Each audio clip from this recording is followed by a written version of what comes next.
Well, ladies and gentlemen, I'm very happy to be here tonight in Cologne. Um, it's the first time for me, not the first time I come in Germany, but the first time I will have to speak in English about this subject. It's very interesting about naturally art. The title of my conference is The French Spirit of Europe, Remembrance and Nostalgy of the Great Nation. The French spirit of Europe, of course, because France has been, during history, from the ancient time until the present, a key leader in many political, economic, and intellectual political influence in the history of Europe. And this French spirit animates the elite of the French political leader for a long time now. The great nation, naturally, is a kind of remembrance about the revolution and the Napoleonic era. And we see that until 200 years now, we have a kind of complex of this former big past with our country. In fact, during the 19th century, we rediscovered the past of the Gallo-Roman period. Here in Cologne, you also have a big museum linked with this period, naturally. And in fact, it was the very important period where the Celtic, the Gaul elite were very introduced in Roma, in the Senate, for example, and their civilization became more and more Roman during the three first centuries of our Christian era. And this is a very important souvenir for this big past, especially in cultural and economic integration until now. And this is something present somewhere in the mind of the French political leader until today, naturally. After this period, at the beginning of the Middle Ages, you can see that the Frank kingdom was certainly the first French Europe, because it was the first attempt to organize a new political model for this part of the former Roman Empire destroyed. And we can see that borders, especially to the east, were not until the Rhine, but on the left, on the right side of the Rhine River. And this is certainly a kind of target for the future monarchs of France. And this is certainly better 2 centuries and a half later, during the Carolingian Empire, which can be considered as a draft for the future French monarchs, because this new empire is certainly a great period, and this is the same naturally for Germany. This was a kind of prefiguration of a union that we will see again after the Second World War, at the beginning of the present time of the European integration, and especially in the mind of General de Gaulle when he visited Germany. We'll see this later in a few pictures.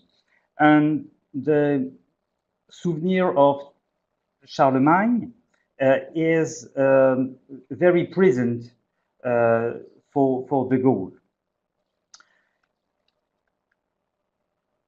After, during what we call modern times, during the 17th century, we can find a very special theater play called Europe in 1643. This is a masterpiece of Desmarais de Saint-Sorlin, but in fact, this play was written or co-written by Cardinal de Richelieu, Cardinal of Richelieu, the first minister, but in the man who organized the French monarchy for the King Louis XIII, and Cardinal de Richelieu is until today a kind of model for some political leader. When he was prime minister and under de Gaulle, Michel Debré, the first prime minister of the Fifth Republic, had a portrait of Cardinal de Richelieu in his room in Hôtel de Matignon in Paris. So in this play, this is a kind of discussion between figures of Europe to organize the continent at the time. In fact, under a French conception, a French way. The objective, the goal of Cardinal de Richelieu was followed naturally by Louis XIV after him during the second part of the 17th century. You certainly know, on Germany, unfortunately, remembers that during that time, Louis XIV made several wars against Holland, against the German Empire princes, and this was a first this was a kind of willingness to conquest this kind the northeast of France until what was called natural frontiers. Natural frontiers, but in this kind of country, it was very difficult to understand what it was. At the end of this reign, l'Abbé de Saint-Pierre, this abbé wrote a book. On this book was a treaty for perpetual peace in Europe. And it was in 1713.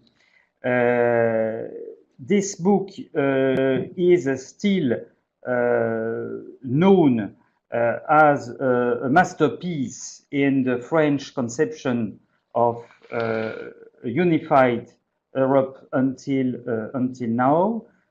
Some abstracts are given for historical students in books, for example.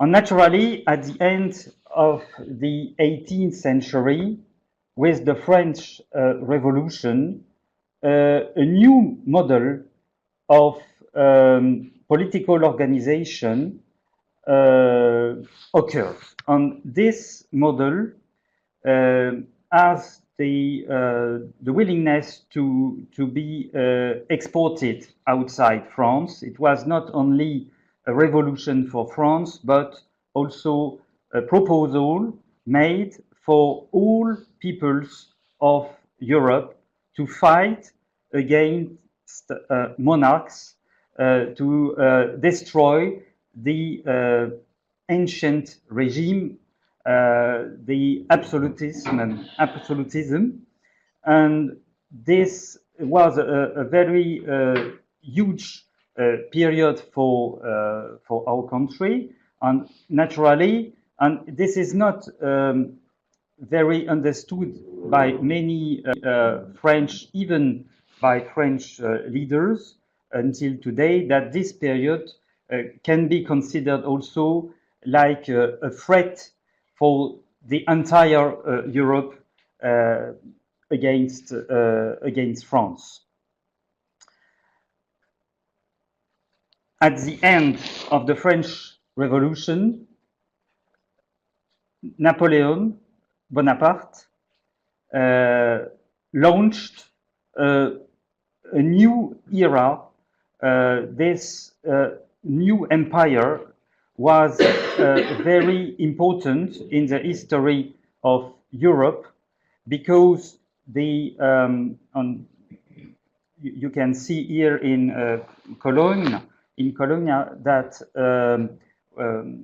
the Napoleonic occupation of the town made some celebrities. We have discovered the perfumery Muller's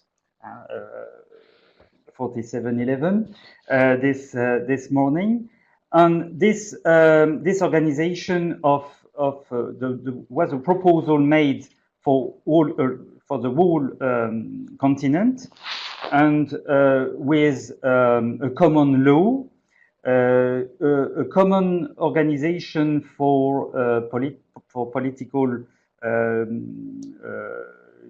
conception, strategic defense, eventually against the Russia or the Ottoman Empire. It was also a family empire because Napoleon used members of his family on several thrones among the continent. And naturally, we can see that this was a continental against Britain organization too, with the maritime blocus on the counter maritime blocus organized by Britain, and this prefigures the organization of Europe during the Second World War with the Third Reich. After Napoleon, at the mid of the 19th century, there was a dream, the dream of the famous writer Victor Hugo in 1849, 1 year after the year of the spring of revolutions, of people's revolution among Europe and in Paris, during the Second Republic for France. Victor Hugo dreamt of a new Europe during the International Congress for Peace, settled in Paris during summer 1849. And for him and for us today, the message sent by Victor Hugo is a message for the European Union, and this message will survive to the third, to the second, the second empire during the Napoleon III empire. Napoleon III, the nephew of Napoleon I, searched a new influence for France in Europe. Here you have a famous painting just in front of the carousel on the Palace of Tuileries, destroyed during the Commune of Paris in 1871. Napoleon III is in the middle, and you can see the principal monarchs of Europe. This is the image of new Europe organized by France. And Napoleon III has played a determinant role for the unity of Italy. At the beginning, during the 1859-60 war against Austria Empire. And of course, Napoleon III did not want to see the Hohenzollerns' commitment for a unified Germany at the end of the 60s, and this he lost his war in 1870. But we must understand that at the time he dreamed to certainly preempt the Catholic kingdoms of Germany, the southern Bavaria, Baden-Württemberg, for example, but also Luxembourg and even Belgium. After the fall of the Second Napoleonic Empire, we can observe that a new kind of technical, intellectual, scientific organization began truly in the continent. With the International Telegraph Union and the International Postal Union, which can be considered as thematic agreements. It was not, of course, for Europe only, because it was international, but in fact, it was in Europe that the situation was the most important during the beginning of the second industrial revolution. And at the end of the century, a movement called United States of Europe. This is the newspaper of this International League for Peace and Freedom. Was launched with many intellectuals, and some books were written, like this book of Charles Lemonnier called United States of Europe. So the idea to unify with democratic values the continent was on the track. But unfortunately, nationalist behaviors led to the First World War, and naturally the situation could have changed after this tragedy for the continent. But the Treaty of Versailles in June 1919 was not a good solution. It was made with the volunteer of revenge against Germany from France. But a few months later, the ministry, Louis Loucher, an industrialist, very important in France, became ministry for financial questions, and he met the well-known industrialist Walter Rathenau. You certainly know, and they agreed in Wiesbaden during the year 1921 to tie new bonds, new links among former enemies. But the view of Loucher was criticized in France, and naturally Walter Rathenau also, because he was murdered in 1922 by the Council organization, the rightist movement. But in fact, the interpenetration, the exchanges between the German and the French economy was certainly a good way to build a new relationship in Europe after the war. At the same time, we can observe the consideration of Richard Coudenhove-Cadegie in a famous book on a manifest called Pan-Europa. This man, you certainly know, Coudenhove-Cadegie, had many origins among European countries, and he had also the French nationality, and he was mainly based in Paris for some organization for his movement during this period. And you can see the map of the Pan-Europa in his book. This is an abstract. You can see that Britain was not included in Pan-Europa, no more the Soviet Union, or naturally the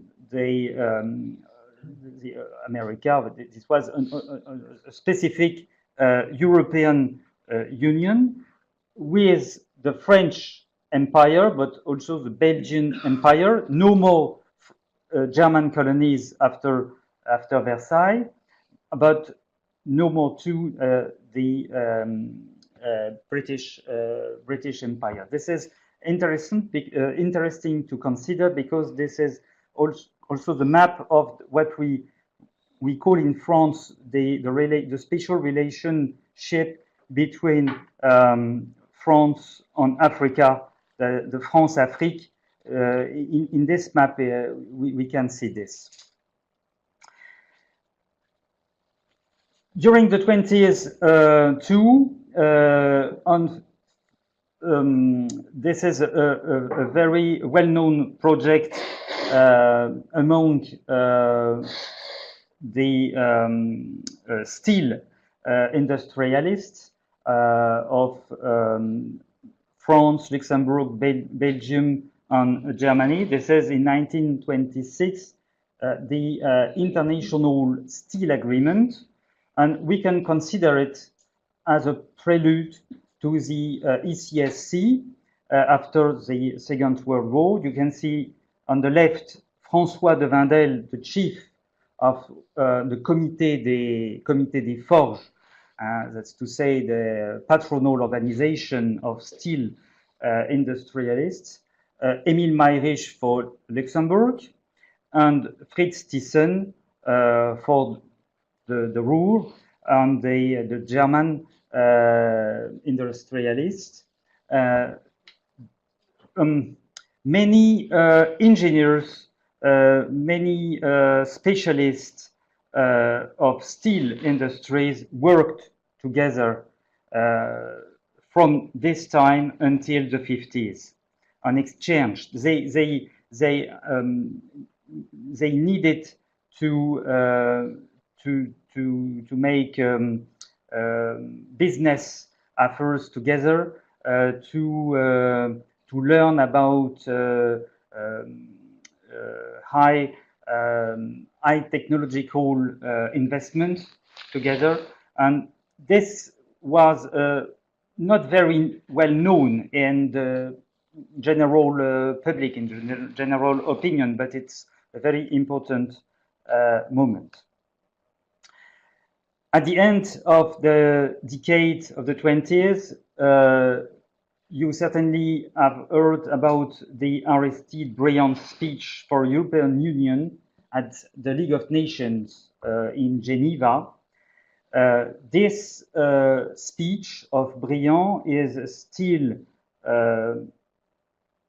worked and learned in French studies, in historical departments.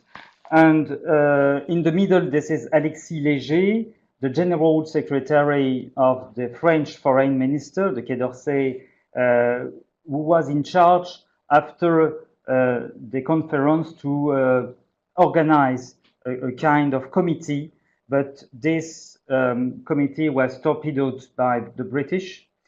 And on the right side, you recognize Gustav Stresemann. Gustav Stresemann and Briand were the most the closest leaders of both France and Germany during this period, but unfortunately Stresemann was deeply ill at the end of 1929 and died. So it was impossible after, with the beginning of the Wall Street crisis, to deep this idea, this project of Briand. During the interwar period, you can find several French leaders who can be considered as pioneers of the European idea. The feminist intellectual Louise Weiss, the mathematician specialist of mathematics Émile Borel in the middle, and the radical political leader Édouard Herriot on the right. They all wrote about European Union at the time in manifests, in articles, and even in books. Édouard Herriot wrote a book called Europe in 1930. 10 years later, at the beginning of the Second World War on the West Front, during the French fall of June 1914, a French-British Union project was presented on June the 16th by Churchill. In fact, this draft project had been written by Jean Monnet, and here you can see a picture with both Churchill and de Gaulle. Two days later, de Gaulle will be in London to launch the French movement of resistance, and the armistice was presented by France to Germany on June the 22nd. So this project was forgotten, but it is still learned to in the French press at the moment with the Brexit, for example. From the Bloom-Burns agreements, we are now after the Second World War, and this is naturally the period, the new period, the real European Union path we still know. In fact, France was among the winners of the war, but this Gaullist presentation of the war was much more complicated. And here you see the former socialist Prime Minister Léon Blum in 1946 in Washington with Burns, the Minister Secretary Burns. He had to sign an agreement in exchange of several $100 million aid to France. France had to accept the launch of many cinemas films in France, and in fact the pressure over France by the US was more and more increasing in the following years until 1950. During this time, it was the period of the famous Congress in La Haye in the Netherlands, and several French political leaders were present during this meeting. But here on the right side down, you can see Robert Schuman and Jean Monnet. They are discussing about the European Union project, and this will give the launch of the ECSC by Robert Schuman in the famous conference in the Quai d'Orsay on May the 9th, 1950. 1 year of these negotiations until the final signature of the treaty launching the steel and coal cooperation between 6 countries in Europe. And Jean Monnet became the first head of the high authority of the ECSC. The high authority in Luxembourg, in the Arbeids, the national steel firm of Emil Meyris was died, but of the Meyris Empire. In fact, Jean Monnet, we can see that he played naturally a very strong role during all this period from the 1940s to the mid 50s. Jean Monnet was also, in fact, behind the scene with this famous European defense community presented by French Minister René Pleven in 1952. But this project, accepted by France partners in 52 and 53, was finally rejected by the French MPs during what we call famous night, the crime of August 30th, 1954. And this was the addition of communist, Gaullist, neo-Gaullist, rightist, and half the socialist MPs who voted together against this project. And you can see that the principal fact pointed out was the recreation of a German German army. But in fact, after this refusal, during the autumn 1954, in Paris, in the Trocadero, you can see left in the picture on the right down Pierre Mendès France, the prime minister of the period, and Pierre Mendès France accepted the recreation, in fact, of a new army for Germany, for the West Germany, naturally, and under the pressure of the United States. But at this moment, Pierre Mendès France was also launching a nuclear force for France too, and de Gaulle will arm this success six years later.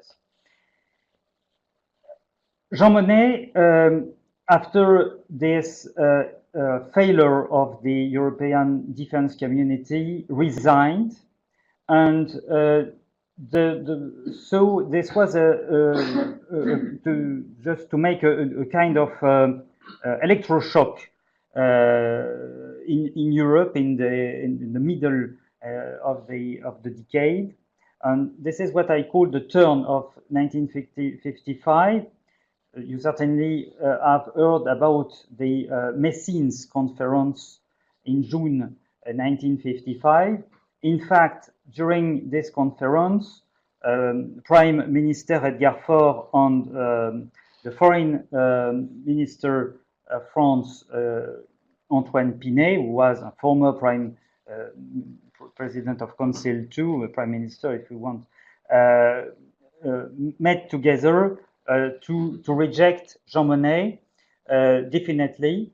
And after this period, there was a negotiation, but no more led by France, but by Paul-Henri Spaak, by the Belgian Prime Minister and Foreign Minister.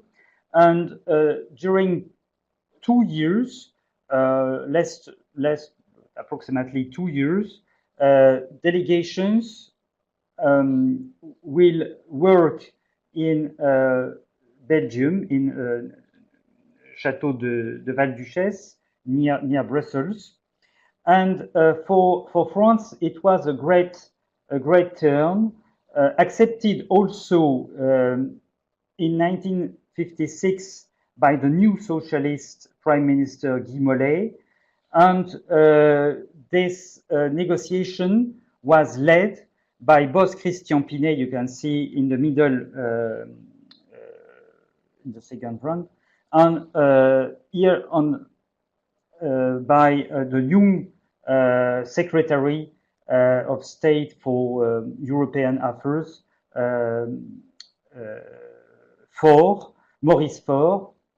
He was only 34 when he was the chief, in fact, of the negotiating commission for France. And in Roma, in the famous signature of the Treaty of the EEC on the Euratom, the European Community for Atomic Energy, this second community was wanted by France, Euratom, to finance his nuclear project. And in fact, it was presented like a civil nuclear program, but there was also a part of military research too. And the first president of Euratom was a French, Louis Armand.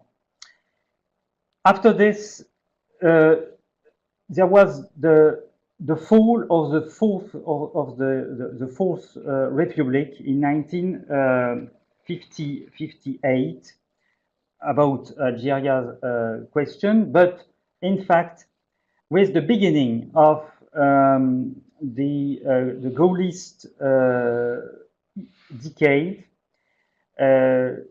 this is a very important turn for a new economic policy. Because during this time, we can find here Michel Debré and Jean-Marcel Jeanneney, the Prime Minister and the Industry Minister, because here this is the economist Jacques Rueff. On here, the last socialist member of finance minister Ramadier. Ramadier accepted the Treaty of EEC in 1957, but in fact the French finance administration was very sad about this treaty. And the new team, the new Gaullist team, also known to be more nationalist, wanted in fact to make this European turn. And Jean-Marcel Jeanneney made the first political crisis policy towards the coal miners in 1960. This was a very strong policy that indicated that France wanted no more to depend from its colonial economy, but now that the French economy was challenging with Germany and with developed countries in Europe. To speak? 3 moments. 3 moments, okay. So during the Gaullist period, you can find a Europe of states and peoples. And this is the de Gaulle's perspective for the continent from Atlantic to the Ural.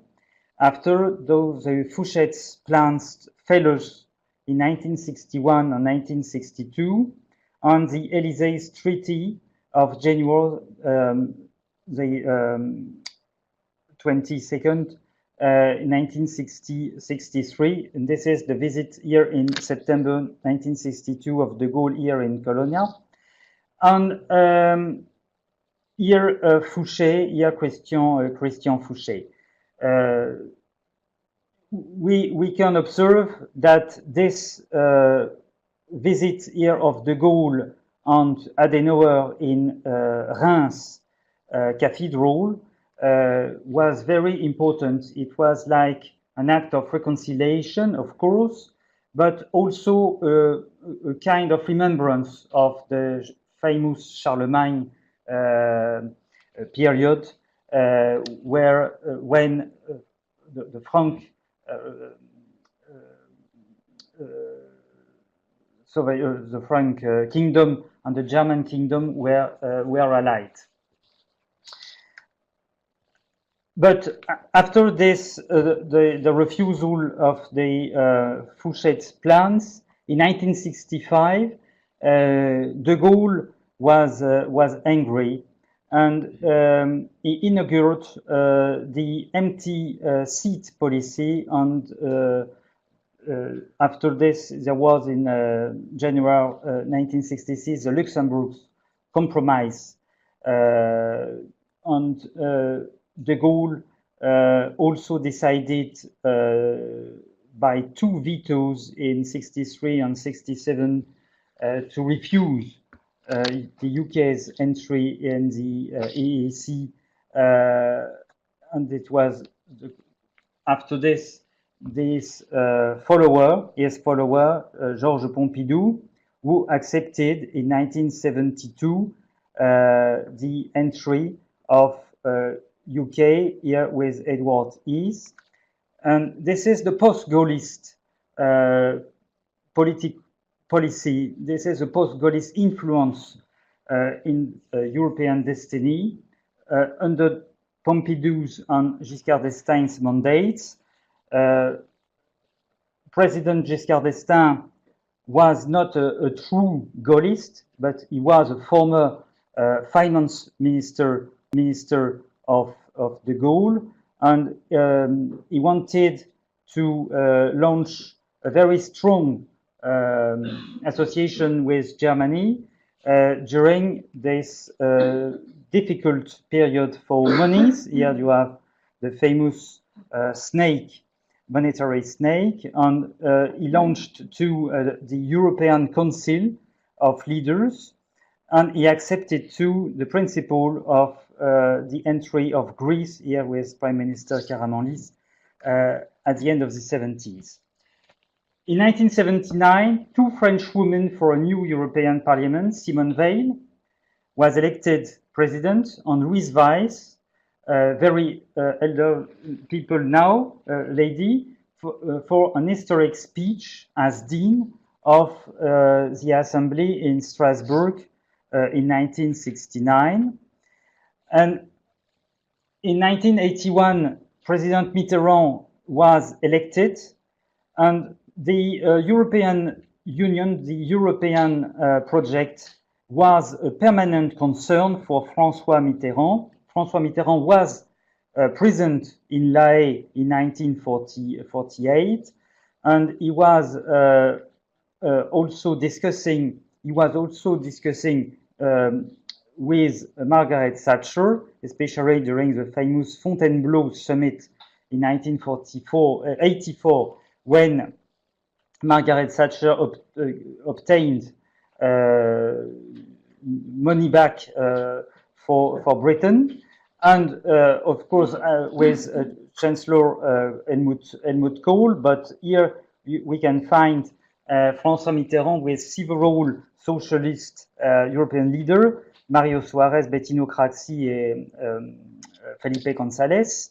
And in 1992, he was ill. He had cancer, but he was in front of Philippe Seguin in a famous duel in the television for the acceptance, the referendum for the Maastricht Treaty. Jacques Chirac, after Mitterrand, had a complex relationship with Europe, because in 1978-79 he first criticized more integrated and federalist union for Europe, but after this he was a strong supporter for the euro currency, but in fact he failed in 2005 with the referendum organized to the new constitution for Europe. It was a very bad news for France, because after 2005 until today, we can observe with three presidents that there is a kind of decade and more now of fear and mistrust in the European project for the French people, because French people certainly understand that they can no more influence the destiny of the continent as it was in the past and centuries ago. This is the project. This is the problem when you have a huge and strong history, as I've showed it today. And this is here the last campaign meeting between the chief of staff for the next European polls, and this is a kind of fanfare, but there is certainly a big problem to make an intellectual proposal for the future of Europe. And I deeply understand that our narrative conferences launched tonight are an invitation for you to manage to draw this new project for the future of our union here in the European continent. I thank you very much for your attention now. Thank you.